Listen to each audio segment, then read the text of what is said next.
So I'll present. Okay. The participators are Leon, Liad, and Roy, and I'll start.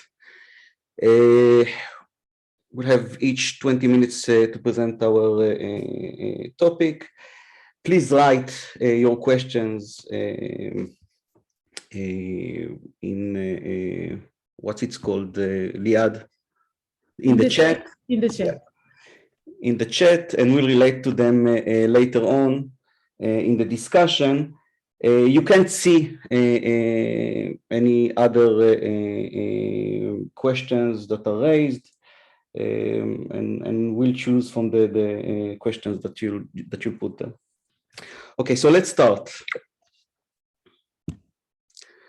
So what I'll present today is kind of a sum up of a paper that just got published in December 21 by Daniel Revach, my student, and myself, which is called Expanding the Discussion, a revision of the fundamental assumptions framing the study of the neural correlates of consciousness. So if if we think about the contemporary study of consciousness, it mainly relies on this contrast of brain activity associated with conscious and unconscious, as started by Crick and Koch a bit more than 30 years ago. So this effort yielded two specific results that corresponds to two-ish main theories. And lately there is a mutual effort to decide between these theories. So you can see this paper that was published last year in Science by Liad, which tries to decide, as I said, between the global neuronal work space theory and the integration and the information integration theory, just to make clear who is right and who is wrong. But I suggest a different path. I say that if like 30 years we didn't get to an answer using this paradigm, maybe it's time for a paradigm shift. Maybe it's time to rethink the problem, or the way we think of the problem. So what we did in this paper is actually try to go back and think about the assumptions that underlie this whole effort, inspired, of course, by Thomas Kuhn. So let me give you an example of how assumptions can drive our questions. So this is a scene from the Pink Panther. I love this movie. You should see it. And in this scene, you can see Inspector Clouseau on the left in a German Zimmer. And after he negotiates with the clerk, he sees a dog and he asks the clerk, "Does your dog bite?" And the clerk says, "No, this is a dog, looks nice." And he comes to pet him. And in a rage, this dog bites Inspector Clouseau. And he says, "I thought you said your dog does not bite." And of course, the German clerk says, "This is not my dog." So I like this example for two reasons. First of all, it's much funnier than Kuhn. So if you have a choice, see Pink Panther, don't read The Structure of Scientific Revolutions. And the other reason, well, I like the accent of the German guy. This is kind of an homage to Koch. Okay, so what are the underlying assumptions of the NCC study? So Crick and Koch in 1990 provided a methodological framework for finding the neural correlates of consciousness. So there is a consensus regarding the importance of this paper, right? So we can actually put a point where there's a flourish in the scientific study of consciousness at that point. What we did is we extracted the explicit and implicit assumptions from the paper. We asked how these assumptions drive the concurrent study, and more specifically, the controversies in the field. And you can see that even though Liad will speak later about the importance of theories in having specific results, you can see that there is an agreement regarding the assumptions between these different theories and approaches. And then we discussed what would happen if we remove these assumptions. Okay, so let's start.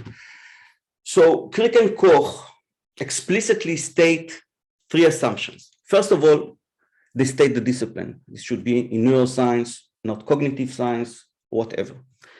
The methodology should be a minimal contrast between conscious and unconscious. Okay, so here we have other assumptions that we'll see later on.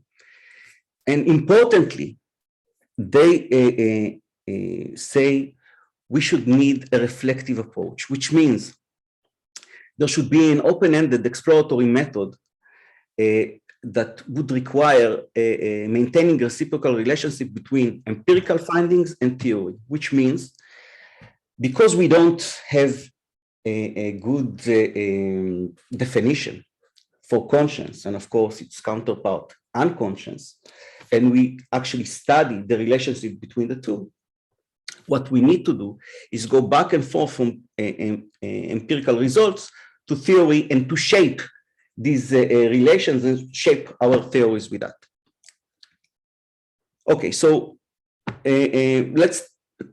later on, after this, they put a tentative theory from which we extracted the implicit assumptions.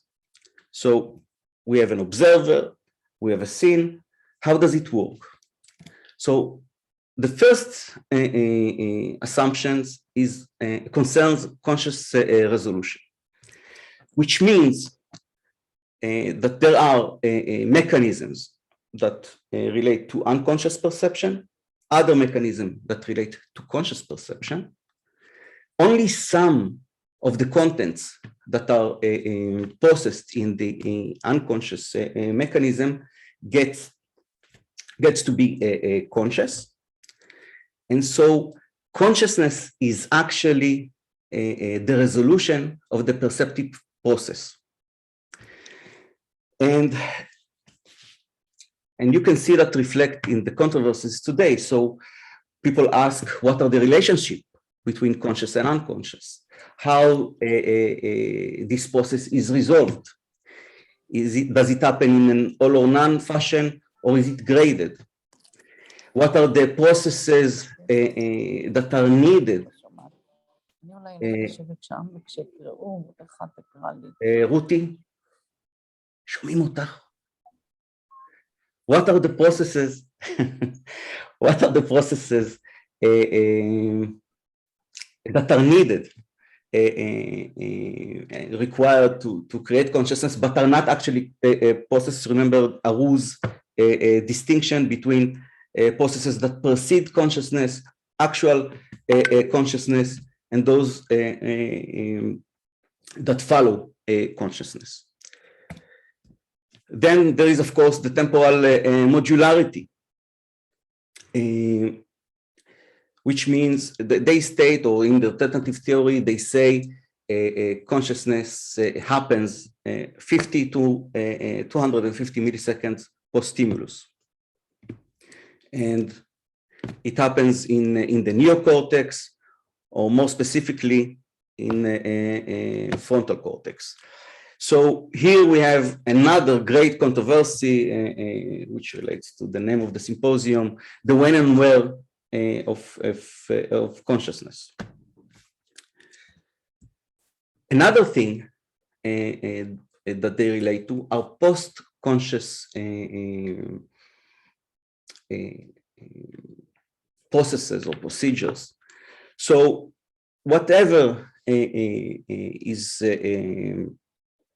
goes into consciousness is retained in short-term memory with a post-conscious mechanism that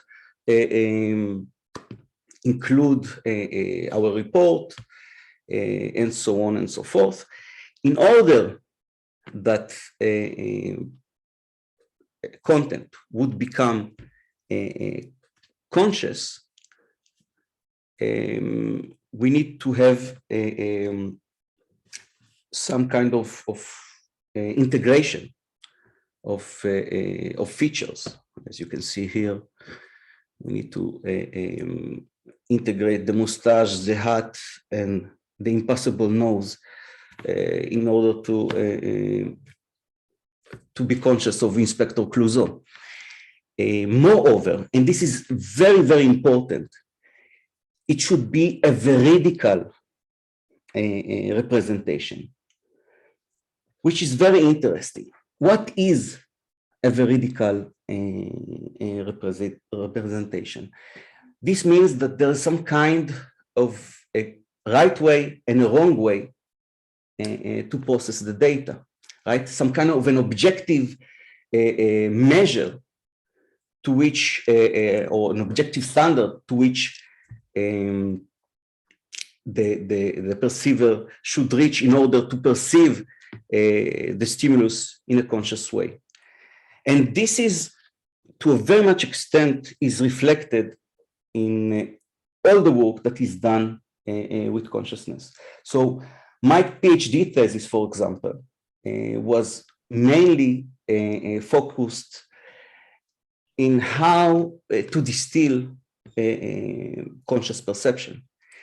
In a sense, what I did, and what other people after me and before me did, is try to have some kind of a behavioral paradigm that would allow to extract and to distill NCC from other processes that are related to perception. What is interesting about it is that we relate to the observer as passive. So his intentions, his goals, or her goals, they are not important to the perception, right? So the observer is actually passive, and all is that important is how salient the stimulus is. אוקיי, אני לא יודע איך אני בזמן, אבל אוקיי. Okay, so we revisited these assumptions. So regarding, okay, so I need to hurry. Regarding the methodology, minimally contrast. So there is, or the whole effort is related to this contrast. So the unconscious is a great pivot in this effort. But on the other hand, the reflective approach is not used, right? So people really stick to their initial theory and, you know, try to induce the results to have like a coherent view of their theory.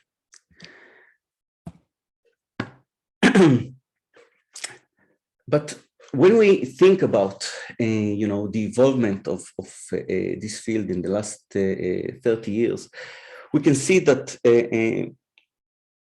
the role of unconscious has changed profoundly from, you know, the early works of Stan and Lionel, Dehaene and Akash, where unconscious was considered very fleeting and, well, not very important to perception, or in a sense, you cannot do much. You can see works that show now that a lot could be done unconsciously. So you can even see that integration could be done, complicated tasks like computations or mathematical computations and so on and so forth. So this could be either, theoretically important, right? So you can do things unconsciously, or you could think about it as a methodological problem. So there is an inattentional amnesia, right? In which we forget that we were conscious, and you can see Sergeant's work that support this idea. How this assumption of conscious resolution is affected by this notion. So first of all, there are works very early by Snodgrass that show that you don't have to assume unconscious in order to have the same results as we do now. We could explain this gap by a transient conscience. Okay, I have to finish. So we have to think, and this would be the last thing that I would say. I have some more. What if consciousness is not the product of the process, but the process itself? So not to look for some kind of a neural correlate that is specific in time and space, but to look for a process that characterize being consciousness, being conscious. Okay, so I'll just go to the last slide. How we expand the discussion. First of all, we check the hypothesis. Check out my students Elad's poster tomorrow. We should consider other theories regarding the spatial temporal dynamics of perception, and think of theories that allow us to have emerging properties.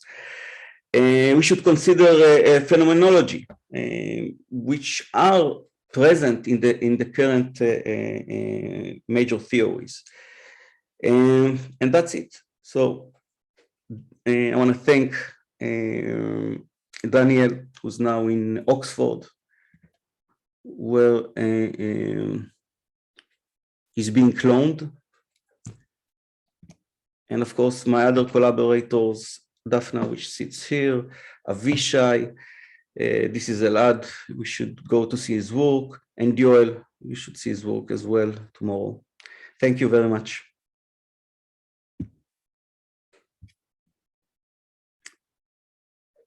Okay, so with no further ado, I give the stage to Leon.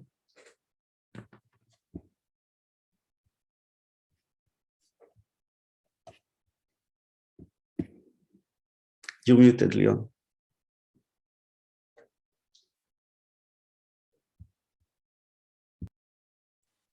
Okay. Let me share my screen.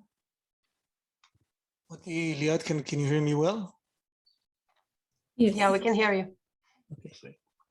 Maybe just speak a little louder. Put the microphone closer to my. Yeah, that's great. Thanks. It looks like a little mustache now. Yeah, so No. this is like a little beard. Okay, so remove this and share my screen.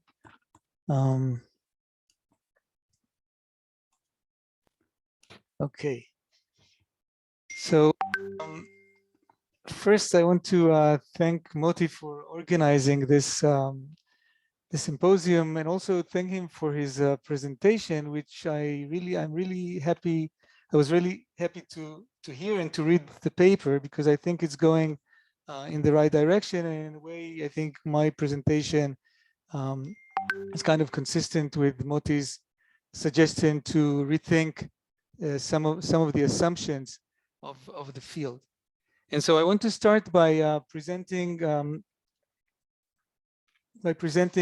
what I think are some uncontroversial premises of our field, and I hope that you would all agree that these can be accepted, because this will be fundamental for the rest of the talk. So the first one is that the subject matter of of consciousness studies is subjective experience, or what we call phenomenology, and the complementary part of this is that a lot of mental and physiological processes take place without subjective experience of those events. And this is what we are actually trying to understand. We're trying to understand what are the mechanisms or what are the conditions under which we have this subjective experience. The second one is that this mental state of being subjectively aware of something, this mental or neural state, which I take as one, is something that really exists, and it exists in the sense that people can report either to themselves or to others about these experience, and these reports have some validity. I'm not saying that they are infallible, that we have to trust every report either to ourselves or to others, but there is some validity to these reports. Otherwise, without these first two assumptions, I'm not sure exactly what we are trying to explain in this field. Now, the next one is that for the person having that experience, it can usually be distinguished from no experience. So I know if I actually saw something or heard something, and in the study of conscious awareness, in most cases, this is actually what we do. We ask ourselves or others, have we experienced some phenomena? So I'm able to distinguish between these two states of being aware and not being aware. And again, there might be a gray zone. I might be mistaken, but in general, I have the capacity of doing that, and my subject as well. And the last one, which I think is pretty trivial, is that this experience can only be accessed by myself, by the beholder of the experience. And that if I have to access somebody else's subjective experience, it's always mediated by my communication with this other person. So I'm actually asking my subjects whether they had an experience or not, and I can ask them in very many ways. And we are devising very sophisticated ways of doing it. But in general, what I'm trying to do is to communicate with my subject and ask the question, have you experienced or have you not experienced this phenomenon? So these are the basic premises. And now a major assumption or move that was made in the field along the lines that Moti has alluded to is the idea that to move from this unconscious state to a conscious state, there is some kind of a missing ingredient or special sauce that is needed. And our job as scientists who are studying consciousness is to find this kind of a secret ingredient or missing ingredient that will move us or move a person from this state to that state. And I just put here like a little excerpt from Victor Lame's paper, and he specifically has a section that says, where does the magic happen? Okay, and I have this drawing in the background of this spark, between God and man, giving man this kind of a special ingredient or special spark. And specifically, exactly 10 years ago, it's a good date to speak about this. 10 years ago, there have been a series of papers, 3 or 4 papers saying basically the same thing. And that's when we compare perceived and unperceived information and looking for the NCC, we are basically confounding 3 different things. One is prerequisites of the neural correlates of consciousness, which are just prerequisites, but they're not consciousness in and of itself. And then over here are the consequences of consciousness. So once I become conscious of something, I can report it, verbalize it, put it in working memory, in long-term memory, and so on and so forth. But these are just consequences. They're not the NCC itself. It's not consciousness proper. And our job is actually to try to distill, as Moti has said, this kind of a conscious experience. Excuse me, let me shut down this pings. Okay.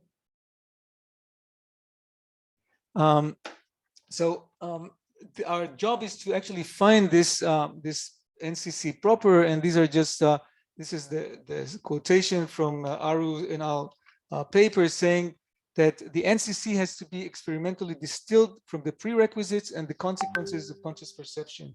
And these are pictures from the other papers. They're all saying exactly the same thing. There's something which is the neural correlate of consciousness, and there's prerequisites or upstream and consequences or downstream. And we need to actually try to get rid of those in order to get to the real thing, okay? So there's this proper, pure, substrate, substantive, causal, whatever name you want to give it, NCC, which is our goal. And the picture here of the apple is to say that we are trying to look for the core of the apple and get rid of all the rest around it. And these are some of the criteria these papers put forward as what should be the nature of this pure consciousness or proper consciousness.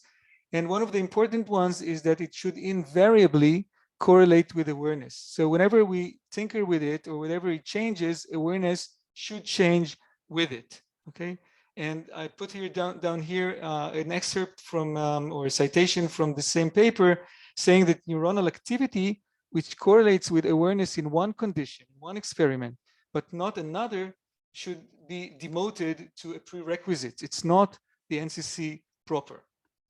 Okay. There are other conditions which have to do with the timing, which have to do with the fact that if you take this NCC proper in isolation, it should still generate awareness. And also that it should match with biological theoretical frameworks. But I'm going to speak mainly about these two first criteria for the NCC proper. Now, the problem is that after 30 years of working on this and 10 years since these papers, it turned we do not have any actually correlate which matches all these criteria. So if you look in space of places in the brain or networks in the brain that have been suggested, it basically covers the whole brain. Okay, if you look in time of different, say, ERP components that have been suggested to be the correlates of consciousness, they're all over the place. There are many different processes that people have suggested as the critical NCC. There's the global neuronal network, and there's the hot zone over here, none of which actually meet the demand to be invariably correlated with consciousness in all studies. And I just mentioned the no report paradigm that's recently been introduced, which put a lot of noise into the field, because suddenly what looked to be very consistent frontoparietal activation now is kind of missing if you don't have to have a report. So maybe it's a consequence. So none of these actually hold up in the demand for invariability. So what is wrong? What is wrong is, as I said, practically that we couldn't find such a thing. And in fact, if you look at this invariance criterion, you note that it puts a very high power or weight to non-results. So if somebody suggests a specific correlate of awareness in one study, but in another study this correlate is not found, this is a null result. Okay, so we're putting a lot of weight on null results. It's also the case that it's a little bit of Cartesian. If we think that everything eventually, if you look at this paper from Descartes, this is the prerequisites and these are the consequences, and we're looking for this Cartesian center where everything comes together. If you think about it, once we strip the NCC proper from the prerequisites and consequences, how would we know that we actually found it? Okay, so there's no a priori consideration which can separate the pure NCC from the obligatory consequences, for example. So it looks like we have to know in advance what we're looking for, which is a bit circular, of course. And finally, again, from a more practical point of view, I don't know of any other mental phenomenon that we try to explain with a single, simple, principled mechanism. In all other cases, like language, memory, attention, whatever cognitive faculty you like, we always speak of multi-componential complex systems with dual roots or triple roots and so on. So why do we single out the most complex one, the conscious awareness, as having one principled solution? So this reminds me of the Ghost in the Machine from what I think is maybe the smartest book I've read about consciousness, which is Gilbert Ryle's The Concept of Mind, which I think my framework that I'm going to suggest now owes a lot to this idea. It's actually a recapitulation, I think, of Gilbert Ryle's ideas. Okay, so these are the assumptions that we started with. Okay, remind you that it's subjective experience that we're looking for, and that we have to ask ourselves or the subjects whether they have experienced anything. And I want to put a lot of emphasis on this, what I call the question. So we asked, did you see the gorilla? Did you experience the gorilla in the famous experiment by Simons? Or did you see the word that was just flashed on the screen? Or did you experience hearing my phone ringing while I was speaking? And when I ask myself or my subjects whether they actually experience this, the subject has to actually look in and say, well, did I or didn't I? So what is the evidence that I have that I actually experienced something? And asking what this evidence is, I think, will give us a window into what are the processes that together we call conscious awareness. And so if you look at it, here, this is a list of evidence that I might be looking into. If I want to answer the question, did I see this face on the screen? Did I see Liad in this area of little boxes on the screen on the left here? What am I looking at? So, for instance, did my arousal get a little bit boosted? Can I give a name to it? Is there a verbalization process? Is there a memory that I can probe now? Okay.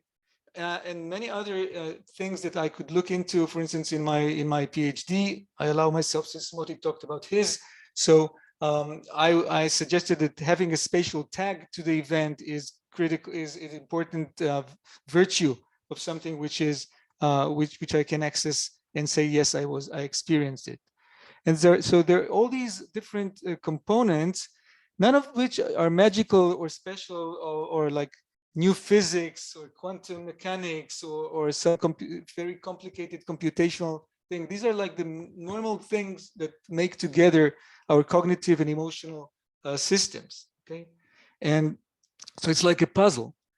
And the previous, the current approach is actually to try to single out one of them as the neural correlate of consciousness. And I want to suggest this framework where actually it's the puzzle of all of them together, which is what we actually call consciousness. Okay, so having a subjective experience is what we call it when we are within a certain region of a space of normal parameters. Okay, so so you have this space.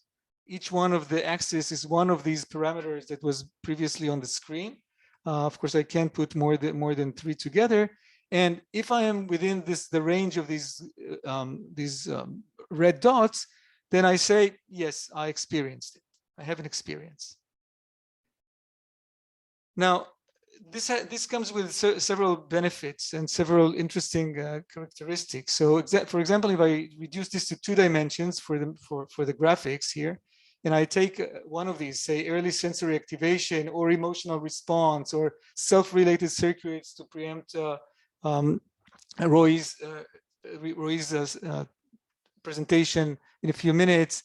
And if I put here something like top-down attention or memory trace, I can be in many positions in this space when something comes up on the screen or sound comes up in my ears. And when I have to answer the question, what I probably do is I have some boundary okay, saying that these I will call conscious, and these will be considered by myself or by my subject not conscious.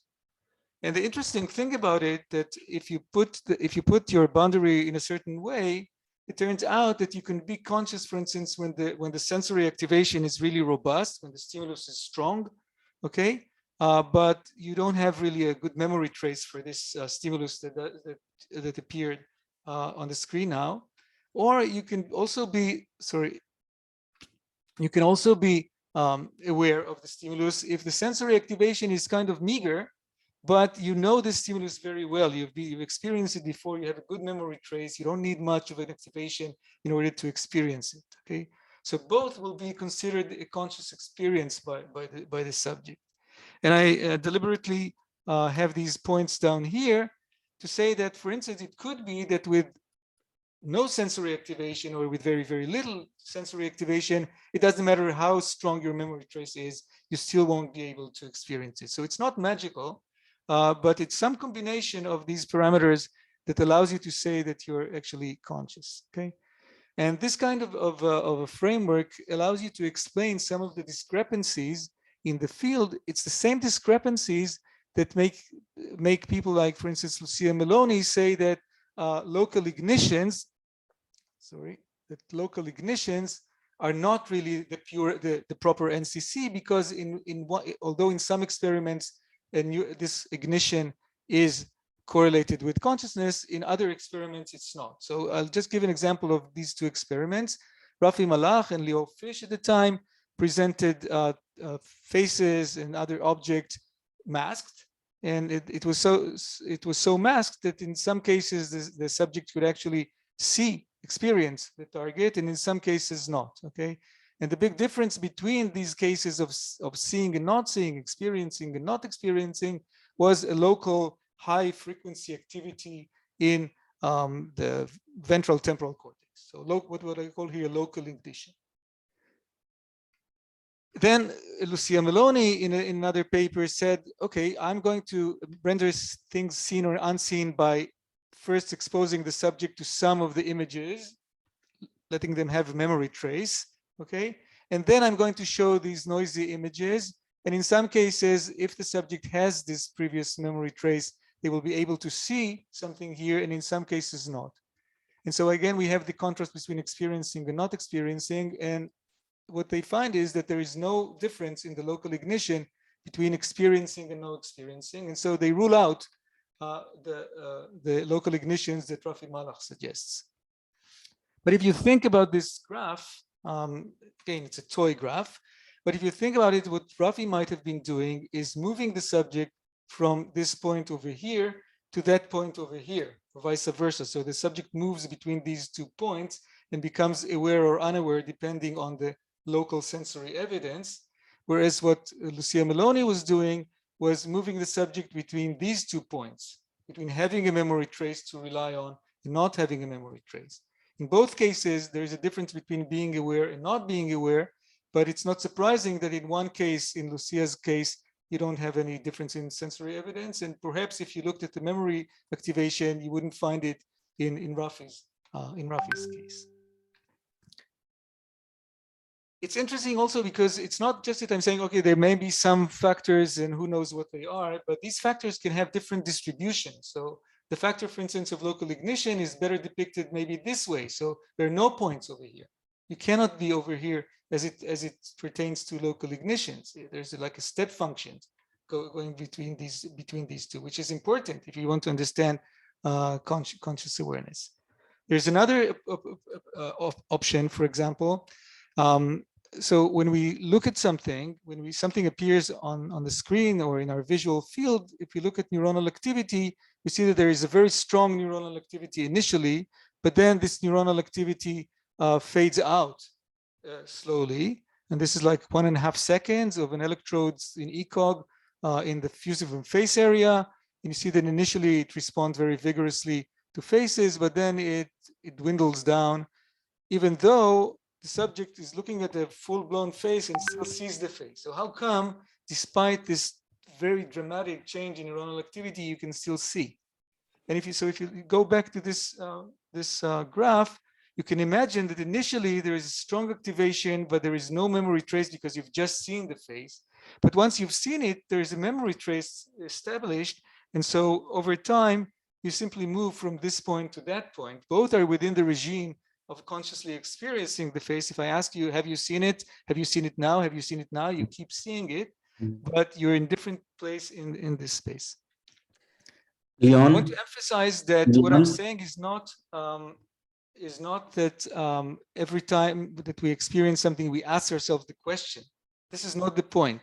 The question is just an experimental method in order to figure out whether somebody is experiencing something or not.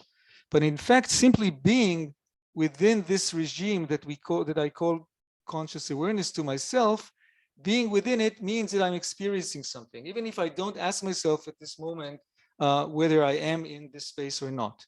And the nice thing. Time. Time? Yeah. Just sorry. Okay, so let me jump to the questions that are left. Okay, so this framework actually opens the field to many interesting questions that we are starting to look into, and I hope others as well, like which factors actually count, what are the distribution, as I mentioned, how do we get to know where this regime is, where the boundary is? Do we actually learn it during development? Is something cultural that shapes this space? And we can ask whether experiencing is all or none, is it graded like this, and so on, by placing this boundary. So I thank you, and I thank a lot of people who actually helped me shape these ideas by raising questions, contesting, and so on. Colleagues and students. Gal and Carmel are presenting posters in this meeting, and I urge you to go see them. And thank you very much. Thank you, Leon. So we'll continue. Liad?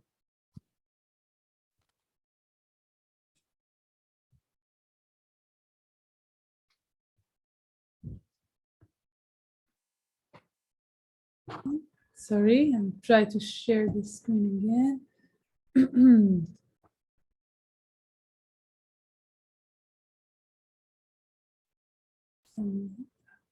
You're not seeing the right screen, right? We do see your like my presentation. You see the presentation as you should? Yeah. Oh, okay. Yeah. Sorry about that. Okay, so thank you. I want to also thank Moti for organizing this symposium, and I want to say that for me it's very moving to be in one symposium with my former supervisor Leon, and with two students who've been my fellow PhD students in Dominique's lab, my other supervisor. So it's really great to be here with friends and great thinkers. And this session is about the neural correlates of consciousness and the search for them, as we've just heard from both Moti and Leon. And we all know that this is a quest that was famously started by Christoph Koch and Francis Crick, with this idea that because we can't answer very big questions or the hard question about consciousness, what seemed to be like a promising strategy was to try and distill, as Leon said, no one used that word then, the neural correlates of consciousness, which are supposed to be the minimal set of neuronal activity that accompanies conscious experiences, whatever these may be, and are unique to conscious experiences. And aside from the problems that we just heard about the assumptions of this program and about the way we kind of chase this continuously escaping pure NCC that we just heard from Leon, another problem that we identified in the field is that if you read reviews and try to get a clear sense of what are the neural correlates of consciousness, you get a very different picture based on which review you read. So if you read a review by the global neuronal workspace theory proponents, then you see that the frontal areas are a prominent in neural correlates of consciousness, or NCC. If you read a review by the IIT, integrated information theory proponents, then you see that it's actually what they call the posterior hot zone. So you get these two very different accounts, both of them based on data. That's the most frustrating part, because you read it and you get convinced by each one. And then there was also this interesting dual perspective in Journal of Neuroscience in 2017, excuse me, pitting these two different accounts apart, and that's only one controversy. And when you as a researcher or a student read these very different accounts, I think the most rational response would be some kind of an anxiety attack and trying to ask yourself, then what are the neural correlates of consciousness? Which story is correct, and how can we differentiate between them? And one project where we tried to examine the field in a way that would be somewhat theory neutral is a project that I'm going to describe to you today. And it's a work that was led by Itai Yaron in collaboration with Michael Pitts and Lucia Meloni, but it really is the work of Itai, really, I must say, very impressive work that he has done. And what we have tried to do there is to ask, okay, let's take the 4 leading theories in the field. This is from the Mashur paper, specifically the global neuronal workspace, the integrated information theory, higher order thought, and recurrent processing. These are not the only theories of consciousness. As you probably know, there are quite a lot of theories in the field, but these are the 4 that are most studied or referred to in the literature. And what Itai did was to say, okay, let's try and understand how the field has been studying these theories and what is the empirical evidence supporting them.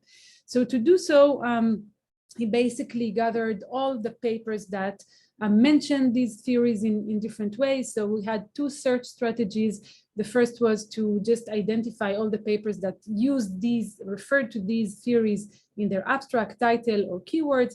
The other was to define 3 key papers for each one of the theories and just go through all the papers that cited them.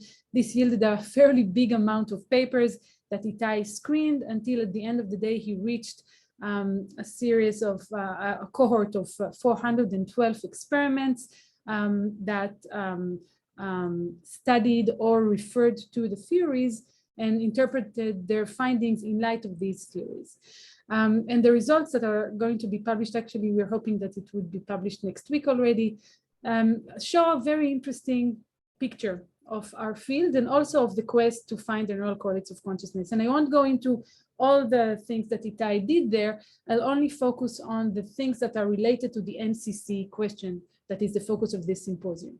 So one thing that Itai, just to give you like an overview of the papers that he found, is that the theories have not been equally tested or equally studied, if you want, with GNW being the first a theory to gain the most papers addressing it or experiments. You can also see, and that's a side note, that you can see here in blue the papers that support the theory, and in red the papers that challenge the theory. And you can see as a side note that our field, like many other fields, has a strong confirmatory bias.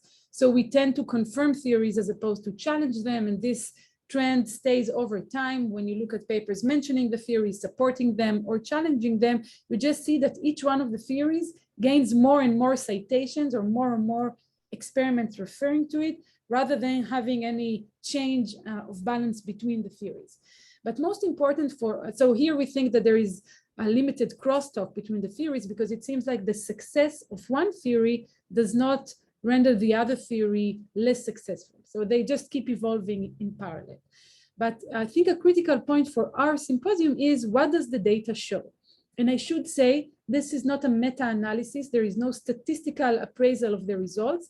What Itai did was just to count the number of studies finding different places, different areas in the brain that are related to consciousness or that are NCCs. So when you aggregate all these papers together, what do you find? What is the NCC that we are looking for? So here what Itai found was that almost the entire brain lights up when you contrast conscious and unconscious processing. Aside from the cerebellum, almost every other area was reported as an NCC. And this, we should say, is not explained by any of the theories. So none of the theories predicts this pattern. But maybe more troubling is the fact that when Itai separated this bulk of findings into papers that support each one of the 4 theories, you get 4 different stories. So GNW papers that supported GNW find activations in frontal areas. Papers that supported recurrent processing found activations almost exclusively in posterior areas. So that raises the question of how do we define our NCCs and how biased are we by the theories that in light of which we interpret our results. And the same finding with respect to the NCC was also found when Itai looked at temporal effects. So this is aggregated over all MEG, EEG, IEG studies. You can see the different components in different colors, but you can see that there's basically a bulk of findings that doesn't convey any clear picture. But when you, again, separate them, for example, to GNW versus RPT, recurrent processing, you find that GNW papers found later effects and recurrent processing papers found earlier ones. So again, this suggests some kind of a bias when we look for the NCC. Now, a question that Itai asked is, why aren't these theories eliminated? And one thing that he found was that when you look at which studies started or at least present their work as an a priori test for the theories, and which studies only interpret their findings in light of the theories post hoc, he saw that only about a third of the papers were theory driven. That's when you look at papers supporting the theories. But when you look at papers challenging the theories, you see that the vast majority of theories are actually theory driven. And that's, I think, also an interesting observation, irrespective of consciousness, just in the way we conduct science. And this effect also does not change over time. The last thing I want to say about Itai's work is that he also asked how much are our supporting theories, and in the context of this discussion, we can also say that about the NCC, how much is that biased by the methodological choices that we as researchers take. And what he did here was just to say, okay, we know that there are many, many different ways to study consciousness. And especially if you divide it to content consciousness versus state consciousness, so studying consciousness by means of taking a specific stimulus and rendering it invisible versus studying states of consciousness. And when he did that, he said, okay, what happens if we take a classifier, in our case, a random forest classifier, and feed that classifier with only the methodological choices by the researchers. So the classifier doesn't know anything about the actual results, just the methodological parameters. Could that classifier predict beyond chance level, and in our case, chance level is the division to the different theories, which theory will be supported? And the answer is yes, and to a relatively high degree, so about 80% accuracy, just based on the methodological choices made by the researchers. So what I would claim here with respect to the NCC is that we are affected by the theories by which we are interpreting our results, but we are also very strongly affected by the methodological choices that we make that seem to have a large impact on the neural correlates that we find. And I'll say just as a side note that Itai has this nice website. I won't go into it now because I don't have much time, but I invite you all, if you want, to go into that website. And then there you can just simply conduct queries and do analysis on the data yourself. Everything is open access. You can download papers that are interesting for you and ask how different parameters affect the interpretation for the four theories. And I want to just take advantage of the last minutes I have in order to say something about arbitrating between theories. Now, I'm not sure that that would necessarily get us closer to the NCC, and especially if I adopt Moti's criticism and Leon's criticism. And I think that would be a very interesting point for discussion in the last part of the symposium. I'm not sure that there is a way to get to that pure NCC. And I think that those more conceptual criticisms that we've heard from them are worth substantial consideration in the way we study this phenomena. But I think that an interesting trend that has taken over the field because of the work of this guy, David Potgieter, from the Templeton World Charity Foundation that said, okay, we have too many theories of consciousness. Let's try to arbitrate between them by means of adversarial collaboration. And I think I'm involved in one of them, and I'll say something about that shortly here. I think that while these projects might not lead to the desired outcome of eliminating theories, I think that's setting the bar pretty high. I think it might help us eradicate some of the obstacles that we have when we try to find the NCC, or at least to get closer to an answer about what are the neural mechanisms that might underlie conscious experience, irrespective of what that is. So as part of this project, I am together with Lucia Meloni and Michael Pitts, whom I've mentioned before. We are co-leading an adversarial collaboration, trying to arbitrate between the global neuronal workspace and the integrated information theory. We have there two experiments. One in which it's a very simple experiment where basically we are presenting stimuli for different durations following Leon's work. In addition to that, we have a task relevance manipulation. So some of the stimuli are task relevant and some of them are not. And basically we're trying to ask two questions. One is, how do percepts how are they maintained over time? Because that's a point of a disagreement between the two theories.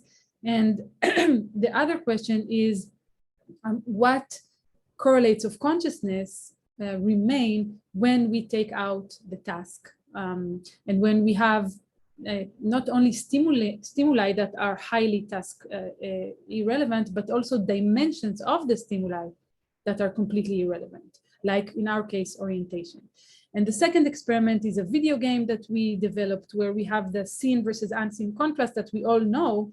But in this seen versus unseen contrast, typically in our experiments, we have to somehow degrade the stimuli, and substantially so, by masking or continuous fast suppression or any other thing.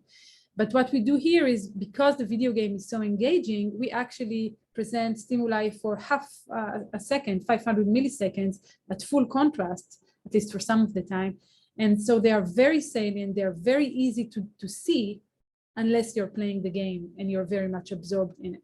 So we think that each one of these experiments in isolation will provide a partial answer to the question of the theories. But when we aggregate all the different results together, and we have these huge tables of results which will fail or pass each one of the theories, and we think that although each one of them in isolation might not allow us to arbitrate between the theories, when we combine them together, it will create a substantial amount of evidence for or against one of the theories. And everything here is pre-registered. Moti mentioned this work, this paper that was published there too. You can find a link to the pre-registration. The idea there is that these two experiments that are being conducted in 6 different labs around the world, connecting with 3 different techniques, so fMRI, MEG, and ECOG, will allow us to obtain several goals. So the first is to work in team science under the assumption that big questions require a big group and a collaboration of many people working together. The idea of adversarial collaboration, which irrespective of the result is a highly interesting intellectual experience and like an exercise that I welcome you all to try. I'm not one of the adversaries, of course. I don't have a theory of my own. I only test other people's theories. But to see these two people, Stanislas Dehaene and Giulio Tononi, work and try to push each other towards each other's limits, I found it to be a highly exciting process. We have different types of brain data, as I said before, and we think that that would also give rise to a valuable data set for the community, because we'll have at the end 500 different data sets. So even if you're not interested in consciousness, you might find interest in this type of data set that you can curate yourself. Everything, as I said, is pre-registered, so we are very much on for open science, and we have an in-house replication because we work on half the data and then pre-register again and test it on the other half of the data. And I just want to say, you see this big group of people working on this together, I want to highlight the postdocs and the students in this group. And the Israeli representative here is Roni Hirschholm from my lab, but the others are as well, of course. And I don't know where this will take us and whether that will lead us closer to an NCC. If you take Leon's word for it, it won't, because there is no such one clear NCC. But it might, even if not getting us there, it might help us find within this multi-dimensional space. I think that would be a very rich data set for everyone to try and find the dimensions along which NCCs are defined.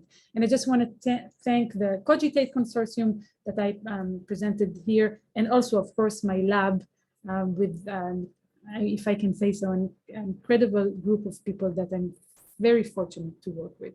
So thank you very much. I think Rui is next. Thank you, Liad. Rui? Yes, thanks, Liad, for this great talk. Let me share my screen 1 second. Okay, hold on.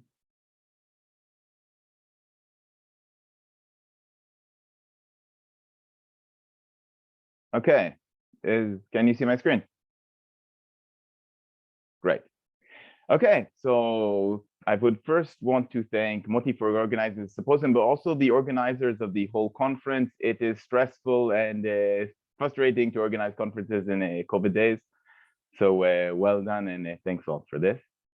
My talk today will be a little bit different. It's fun to present with Moti and Liad when we came up together in science and studying consciousness. And they both went on to study with a few of the great people. They were very influential in this field. But I was, even during my PhD, somewhat dissatisfied with the question we're asking, because I thought we're missing out on some key ingredient where maybe the magic happens. And this veered me in a slightly different trajectory of studying consciousness. And my work has taken me to look a little bit at the self, or who is this subjective part of consciousness for whom these experiences happen. So for today's talk, I'm going to take you a little bit through the ideas I have on how the self is built, how this relates to perceptual consciousness, how we can bridge between them, and maybe also we'll give you a whiff of how this relates to experiences under which consciousness is changed, like in psychosis or during the use of psychedelics. Okay, so basically when we think of conscious experience, and what we usually talk about in the scientific field is there's something out there, it magically appears within my phenomenological experience, and we call this consciousness. Okay, but this object of consciousness, what we have in our mind, just one part of this equation. Okay, there's actually, for any moment, there's also an I there. There's a subject who's experiencing these. And we tend, I think Leon has kind of started to highlight this. I saw the I and the self starting to appear in presentations. But we tend to think of our experience while kind of ignoring the self because it's something of a default model. We kind of don't think of ourselves in the sense of the experience, but we are geared towards sensing these objects. And we have other moments where we reflect upon ourselves. But this I, this subject, is the basis for all our contents of experience. Okay? So basically, this perceptual consciousness, if you want to make this definition, is the study of what is in my mind. But on the other side, we also have the study of subjectivity, or what we call bodily self-consciousness or self-consciousness. And this is how this feeling of being someone or being a self arises, and its relation to having a body, being an embodied agent in this world. And this is kind of another line of research. And these two lines of research have been very separate. But I think what we're really interested in is the fact that they always come together. And the truth is that every experience belongs to somebody. There are no experiences floating out there in a virtual space. They always happen to an agent, to an organism. And this is very much related to the sensation of having a body or having a nervous system which is embedded in a body. Okay? So our study of consciousness and this separation, okay, between these two fields has actually started very long. In a way, our study has been flawed by design. So Christoph Koch is starring quite a bit today. And I think they made a choice very early on, and they say this in their 1990 paper. They made a personal choice of putting aside several aspects of consciousness, such as volition, intentionality, and self-consciousness, okay, in order to move forward and study the main aspect, which has always been a perceptual consciousness, and specifically visual consciousness. So I think we've kind of been making this mistake saying we're studying consciousness, but we've really been studying visual consciousness, visual perceptual consciousness. And then we're searching for the NCCs, and we're saying, well, we're not being able to find a clear correlate of what this is, but we've really been narrowing the field. We've been looking at very few things, with been very specific and non-ecological paradigms, using very specific methods. And then we're surprised that we're not seeing something which can later generalize across different situations, different paradigms, and different modalities. Okay, so here this is from a paper we published a few years ago, showing the abundance of visual consciousness studies compared to all the other senses, which are very no less important. Okay, so what I want to take us through today is this discussion and this kind of interplay between our bodily and perceptual consciousness. And I want to first show you briefly how bodily signals are the foundation of the sense of self and how they enable a sense of being an agent, being a subject in this world, and how our visual consciousness is also impacted and shaped by these bodily signals. I think today it's more common to believe in this, but starting out, this was a very surprising finding. And show how this self and perceptual consciousness are entwined and how kind of mucking with one will always inevitably change the other one. Okay, so our center today, my discussion is on the self. I've been studying the self across many different aspects. It's a kind of at the philosophical level of self is a very wide thing, but we want to study it empirically and scientifically. So we have to define it more clearly. And I've spoken about this in other locations, but basically my idea today is there's no such thing as a real self that's out there. Okay, we have to actually treat the self as a collection of different models built by the mind and brain, which allow us to solve things that we encounter in our day-to-day life. So basically our interaction with the world, our nervous system and our body causes the brain to form different models, allowing us to function well within this world. And I think the first and maybe most important one is the bodily self, and we'll discuss this more later. But we also have reflexive self. We can imagine ourselves doing things, simulate different actions without actually doing them. This is very, very practical and helpful for us as humans. We have a social self. We have a way in which we grasp ourselves in our interaction with other conspecifics. And of course, we have an extended self. We have a narrative self, a story of our life and our experience, which we love to talk about, but is actually maybe somewhat fake. Okay, and all these self models have one important thing in common. I think this is their main reason of being, is they come to reduce our uncertainty in the world. They come to help us get around in this world in a practical way. Okay, so today I will not have time to discuss all these, but we're going to focus on the bodily self, which is maybe the most fundamental one. Okay, so this bodily self, if I want to keep it brief, is an aspect of, is a construct of the mind and the brain, which is built, which anchors us, the organism, within the body and gives us a localization of ourselves in space and in time. So it develops very early in our experience. So when we're babies, we get this sensation of self. We learn to integrate different bodily and sensory signals. And this allows us the maybe most important distinction for human beings or in the human psyche is the sensation that there is a me, an organism, and then there is a world out there.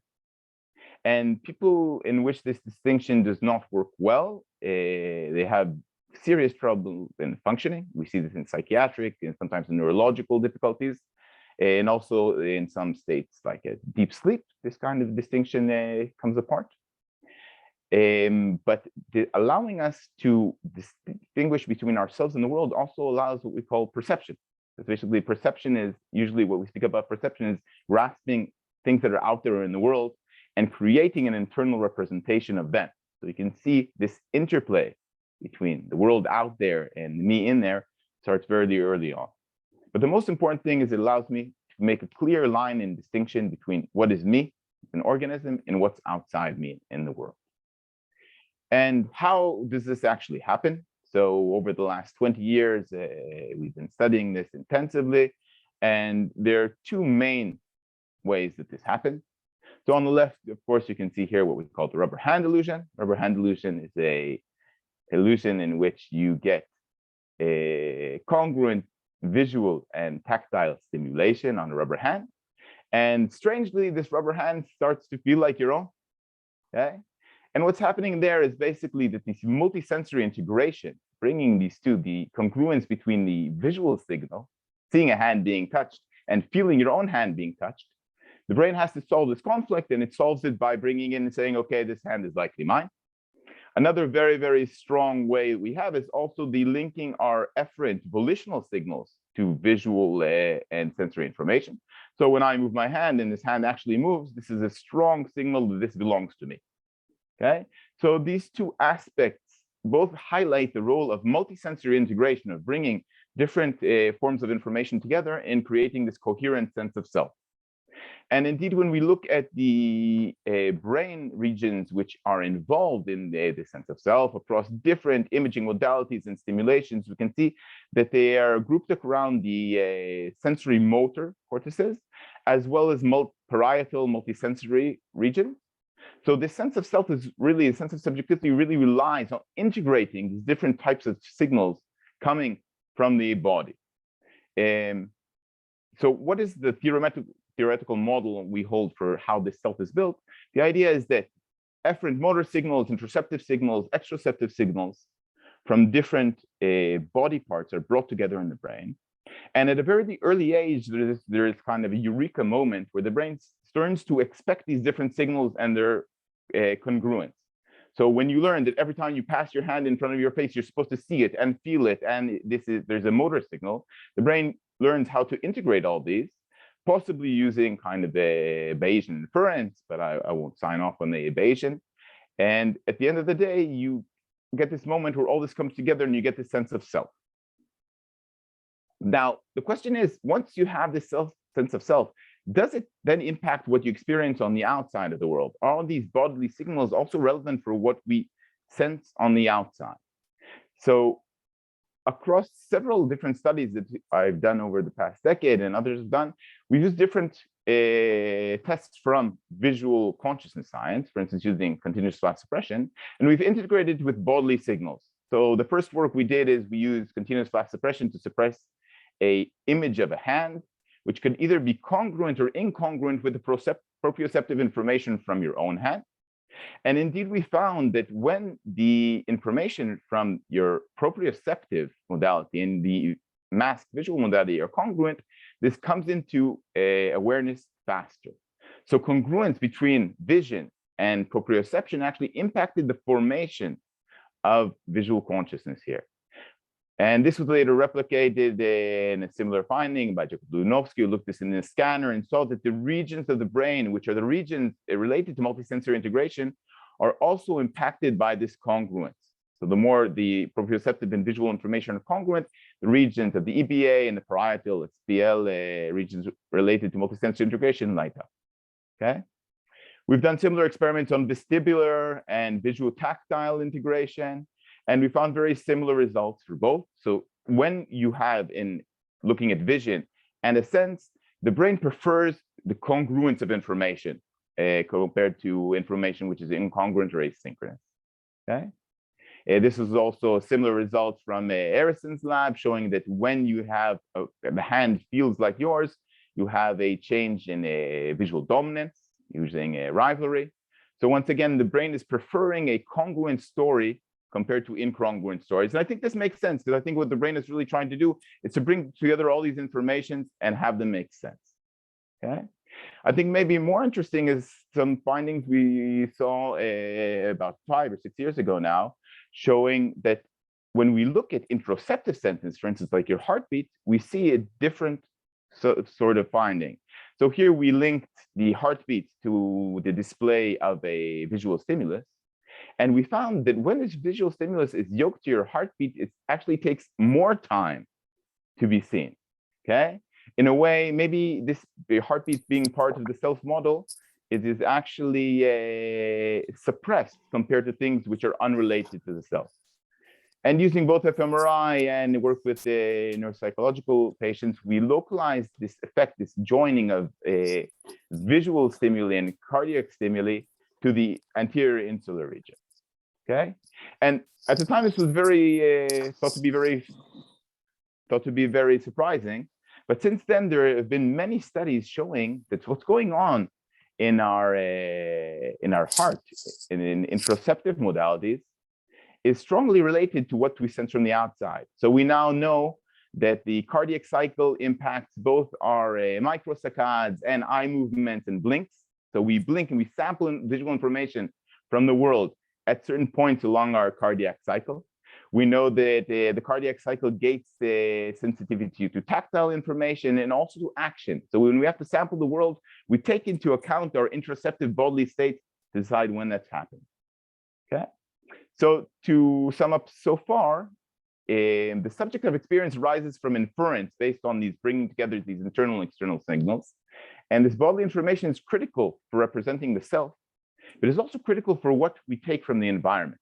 So our own bodily state is critical for what we later sense on the outside. But what happens in states in which the self is not in its normal situation? So we've been doing a lot of work on psychosis, for instance, which is clearly a state in which people both have hallucinations, but also have a problematic or difficulties in integration of self. So across the whole psychosis syndrome spectrum, starting from schizotypical, going to a homogenetic model of psychosis, and to full-blown psychosis patients, we see that people who have hallucination also have difficulties in the integration leading to the self. We can also manipulate this. So we have kind of this strange robot. And if we have time for an anecdote, this robot, we had Christoph Koch come to this and he said, these illusions never work on me. But this robot where you move in the front and gives you kind of strange tactile, asynchronous tactile stimulation in the back, causes really strange sensations. And he took this for about 30 seconds. He said, no more, this is very strange to me, it's too much. But using this robot, we know that we can, by kind of perturbing the signals that build a sense of self, we can also change, we can cause people to feel that there's someone else in the room with them, or to change their processing of their own voice, metacognitive processing, or even in memory information related to the sense of self. I think maybe a very powerful way in which we can judge changes of self is using psychedelics. So psychedelics, you can see here a variety of psychedelics. You can see most of them engage the serotonin 5-HT receptors. And a very, very interesting thing in psychedelics is while they are both very powerful modulators of perceptual experience, they also have a huge impact on the sense of self. So psychedelics cause a sense of dissolution of the self and the feeling that you're part of something bigger. And in fact, in our lab now, we are studying whether this dissolution of the self is maybe the critical aspect allowing psychedelics to help people with depression or another psychiatric condition. So again, you can see here that when you modulate the self, this also modulates sensory and perceptual qualities of consciousness. Okay. So to sum up, I think that the main idea here is that the self is a central organizing principle in our world. So once the brain gets around to taking on these efferent motor signals, this what's going on, and the internal signals coming from our heart and interoception, and builds this model of having a self, having a representation, once these are glued together and these expectations are in place, you can use this representation to actually organize other things in the world. For instance, multisensory integration is built upon these expectations that you know what to integrate. And if you think about vision, try to imagine vision without knowing where you're looking at. How good is visual information if you don't know if you're looking at the floor or at the ceiling? It carries very little meaning if you don't know where you're actually looking at. So once this is in place, you can actually use this sense of self to organize perception, memory, decision-making as a central and continuous representation of the organism across the different states and places. So to conclude, our representation of the world and itself are inherently entwined. Modulations of self and perceptual consciousness are strongly related, and you muck with one, you usually get impact on the other. And I think a good theory of consciousness, NCC, has to account for the self and body. And I think a lot of the difficulties that Leon has pointed out and we've had over the years is the fact that this body, I mean, the carrier, which builds the sense of subjectivity, has been ignored. So the state in which the information within the content is embedded is yet unknown to us. We are not mapping that out at all. I know I was running a bit fast, but I wanted to get through a lot. I would really like to thank the many people who worked with me, my students, my supervisors and colleagues, and also to thank you for your time and listening. I have one more slide. So I'm happy to use this opportunity to launch what we're calling Is Aware. So we're after as you all remember, last year we hosted the ASSC here virtually. And through the fantastic financial management of Liad Mudrik, and mainly because this ended up being an online conference, we have some money left over. So we want to use this for the community. And I think we've discussed this also with the ACC, and we think the best way to use this leftover money for the community is by helping fund students go to the next conferences. So the next conference hopefully will be in person in Amsterdam in the summer. And Is Aware will be awarding 3 prizes for the best posters. So if you want to go and to ASSC 25 and you want some funding for that, we will be posting the rules for submission, and submissions will be in May. So the early bird gets the scholarship. And this will of course be judged by people who are impartial and part of the field. And we're very happy because I think it's important for us to maintain a strong link to the international community and kind of continue strengthening their learning of consciousness in Israel. So thank you, everyone. Thank you, Roy. Thank you for your talk. It was really nice. And thank you for this initiative. So I don't know how much time we got left, and maybe Nurit. What? Yeah, we have 2 or 3 minutes for questions. I think there was one question on the chat. Liad, maybe you want to refer to it? Yes. Yeah. So and Nurit sent me the question, and thank you, Roy, for making it. So the question was if Itai's study indeed suggests a bias or a legitimate methodological differences. And thank you, it's an excellent question. And I want to say something first. I don't think that all these studies are studies that started out as supporting one theory. So some of these studies are studies by the proponents of each one of the theories. And indeed, when Itai analyzed only those, we found even stronger trends towards confirming, of course, the theories. But in many of these cases, and these are all the post hoc interpretations, you do an experiment about the neural correlates of consciousness, you find frontal activations, and then you say that supports GNW. And that's how you get these 4 different figures, because all the papers that found frontal activations will support GNW, and all the papers that found posterior activation would say it supports recurrent processing or IIT, and the same goes for higher order thought. So I just want to make it clear that I didn't mean to imply that the bias existed from the start. In some cases it might have, and in some cases it's more of an interpretation kind of thing. But the question was whether these are legitimate methodological differences. And one of the key aspects that differentiated between the studies, for example, was that many IIT has been supported by a lot of state consciousness studies, while GNW and recurrent processing have been supported by content consciousness studies. Now that's legitimate if from the start your theory says, I want to explain state consciousness or I want to explain content consciousness. But both GNW and IIT claim that their mechanism should account both for content and for state.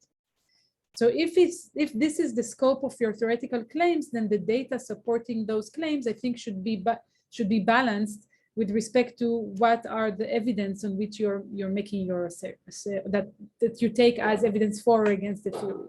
So our claim is that either if the theories explain different things, they should be very explicit about it. By the way, I'm sorry for I don't know if you hear the reconstruction here at Tel Aviv University.